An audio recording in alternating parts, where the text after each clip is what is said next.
Yo, what's up mga kuya koys? Welcome for another tutorial. This is Kuya Jayskie again.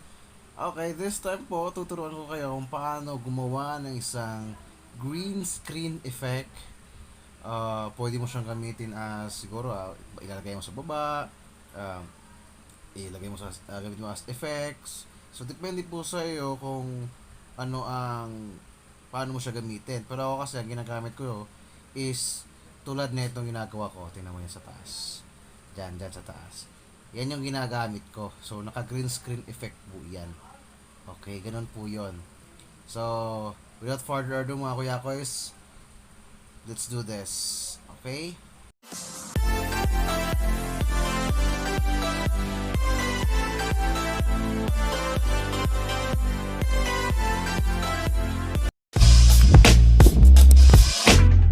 Punta lang tayo sa ating parallel space. Bubuksan natin ang ating KineMaster.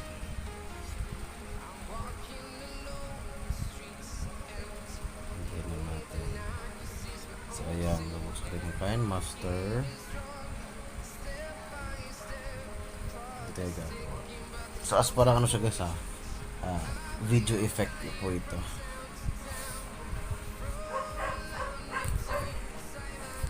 So, ito na po siya. Bigyan natin 1619. Tapos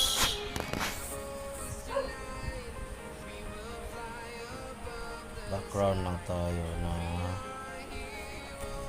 bigyan tayo ng color green. Yan. So, set natin as siguro mga 1 minute. Ano ba naman pa?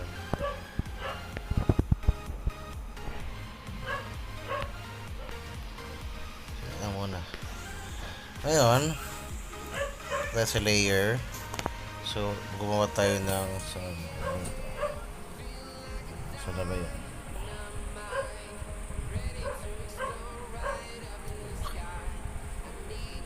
Picture.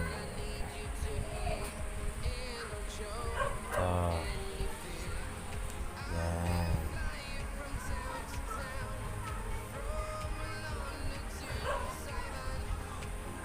Ganyan. Mas maganda kasi gamitin ko na ganito. Oh, diba? So, ganun lang yan. Diba?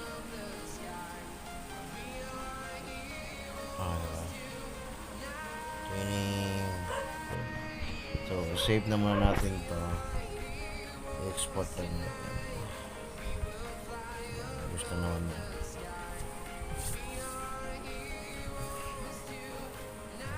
Okay.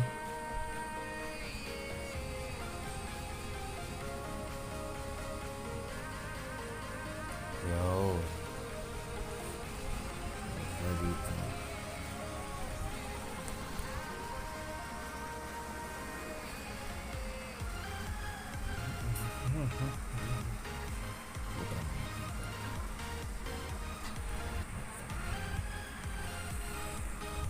So, try natin gumawa guys ng video. So, ito yung aking intro. Ginawa. Ayan. Okay, check ko rito. Yo, what's up? Ayan, tapos lalagyan natin siya ng green screen effect. So, magli-layer lang tayo. So, kung gusto mong gamitin yung eto, baka magtaka kayo kung bakit nakikita agad yung video, nasa DCIM na siya. Gamit natin is parallel space. So, next time, gagawa tayo ng tutorial kung paano nyo makikita ang video na nakasave dito. Gamit yung, ginamit yung parallel space na na-save nyo sa may KineMaster. So, may gagawa tayo ng tutorial dyan. So, ito na siya guys. So, dito na. So, papalitan lang natin. Nalagay dito sa taas. Dito. Yan. Gagawin natin chroma key lang natin ito, chroma key.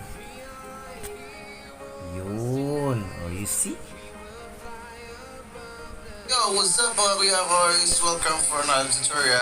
Ano ba?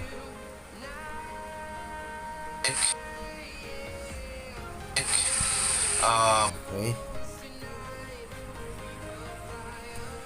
Tutorial lang guys, nakasimple.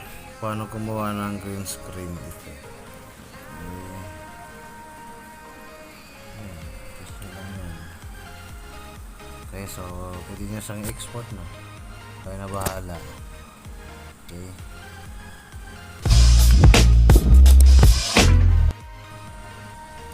So yun guys, kung meron kayong mga tanong or clarification, violent reaction, pwede kayong mag-comment dyan. Okay. So ang ginawa lang natin is yung ano lang siya as text, okay, or yung sulat lang ba na green screen effect. So kung meron kayong mga video na gusto yung sarili mo talaga gusto mong ilagay doon as green screen effect, po pwede yun. Oo. So gagawa pa tayo ng ibang mga tutorial patungkol doon. So ito muna is simpleng ano lang, green screen effect as text lang siya.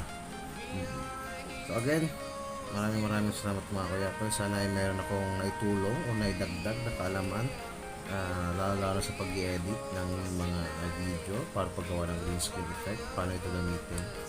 Okay. Again, maraming salamat. Yes. Huwag kalimutan mag-like, mag-subscribe sa aking mumunting channel bilang suporta na rin.